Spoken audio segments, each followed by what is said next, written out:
Okay, so I was asked about plants, so I'm gonna do a quick walk around right here at my camper, see what we got that I can use in a survival situation. So this plant right here, dog fennel. I think everybody knows what dog fennel is. It gets real tall. When they die, the sticks are real good for firecraft.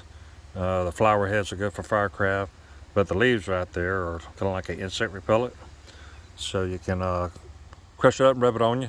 Get to treat insect bites as well. Um, it also helps draw stuff out. You can make a poultice out of it. So you can get some of these leaves. You can crush them up. If that's all you got, just crush them up so that way the oils come out. Say like you got a blister, you can put it on that blister and help draw that blister down. Um, Usually though, if you apply it, like dip it in some hot water, that makes the oils come out even more. But if you're walking through the woods, get a blister, crush some of this up, stick it in your sock where the blister is, and it'll help lower that blister down. So here we got chickweed. Got a better one here.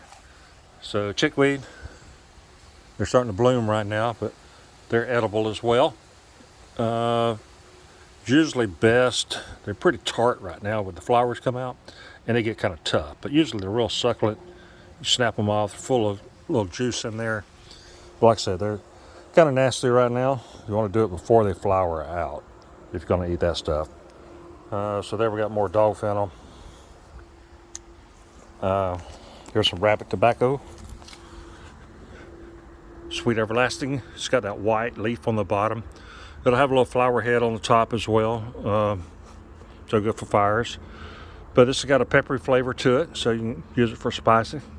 Other than that, everybody knows what rabbit tobacco is, right? You smoke it. Doesn't do anything for you, but old timers used it for all kind of stuff. They put it in their pillow and all that. Plus, they help them calm down and go to sleep.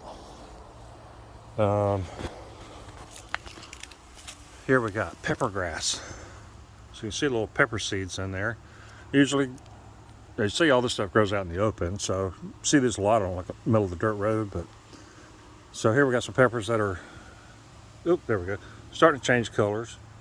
But it's just what it is. It's pepper. So there's just some more seasoning for your food. Baby green briar coming up. Then we got regular old briars themselves. So member of the rose family. These young leaves right here are edible. Flowers are edible. Of course, you know the fruit on there is edible. It's an aggregate fruit.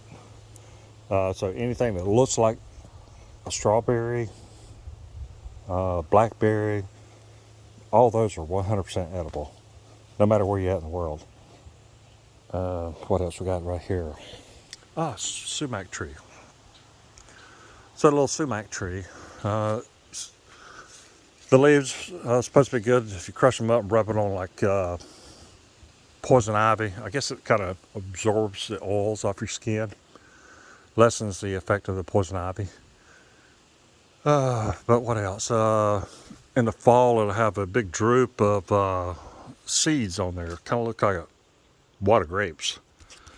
But you can take those and then dip it in some hot water, let them soak in there. You can put them in a rag if you want to, like a t-shirt, dip them in there like a tea bag, and that'll make a real tasty lemonade. Really, really good. What else we got here? I didn't mention all the blackberries. It's a member of the rose family, so you can do the same thing with the rose. You can eat flowers, you can eat young leaves, real high in vitamin C. I can make tea out of the leaves as well. So that's pretty good, especially like strawberries. Strawberry tea ain't too terribly bad. Moving along, see what else we can find right here.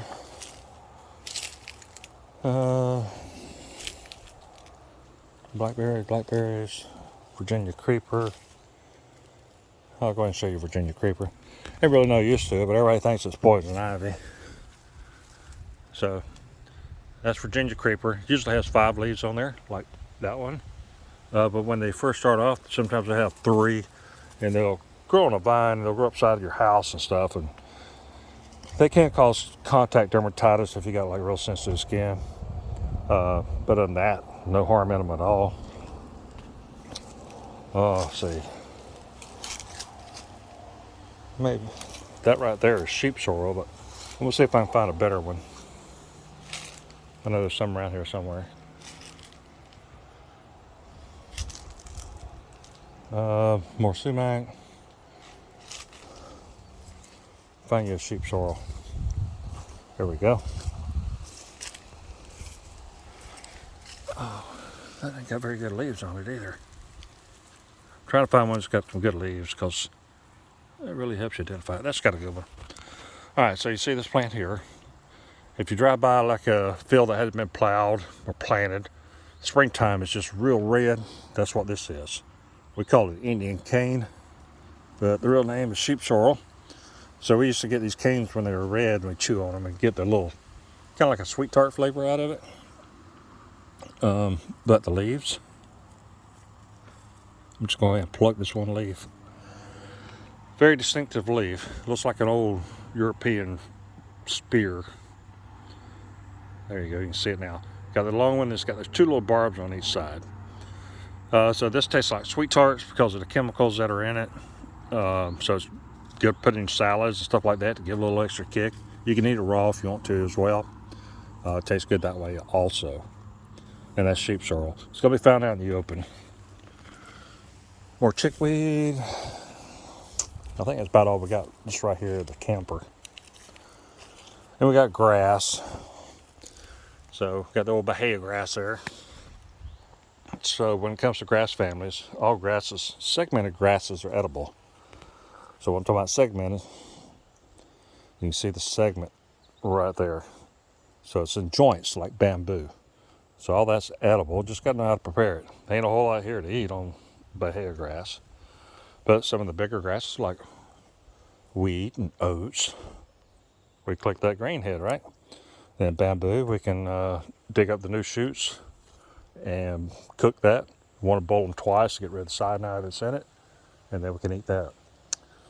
All right, there's oak trees. They talk about oak trees, you eat the acorns and stuff off of that, but that's like long-term survival.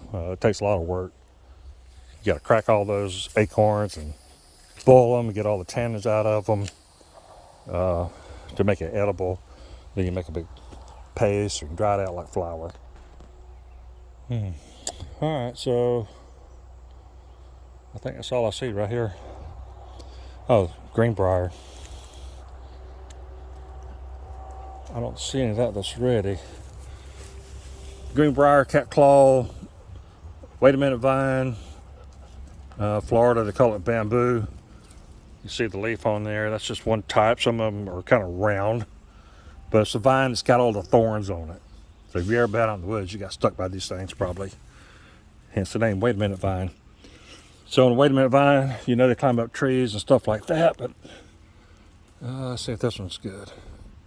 Yeah. All right, so this one's good. All right, so that new growth right there looks kind of like an asparagus tip.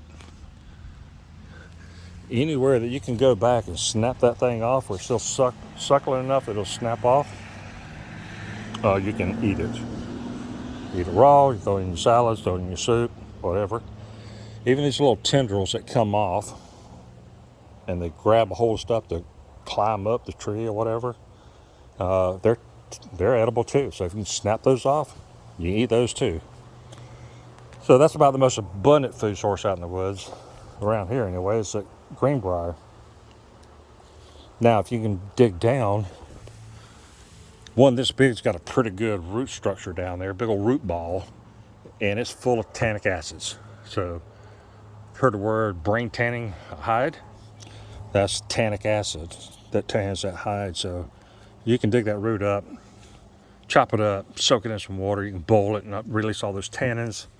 And the darker and fouler smelling it is, the better it is for tannin hides. Or you can put it like on cuts, any wounds like that. The tannins are going to help heal it and prevent infection as well. Might have heard of cat briar pipes, smoking pipes. Yeah, made from that root ball. So you can't really eat this. It's really woody, full of tannins. But if I can find a baby one of these that's just coming up, about like that one maybe, that may be too big for the bow out here.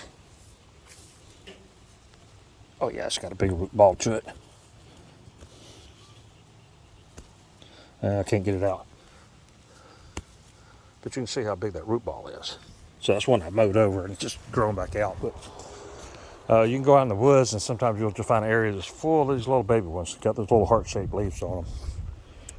And you take your digging stick or your little shovel or whatever and just bend over and fill up a bucket full before you can straighten your back up. But you want to get the little ones like into your little finger better. They're a little white nut and you can eat them just like they are. So I always use them for like trail food. When I'm walking through the woods, I pop some up and eat them while I'm walking.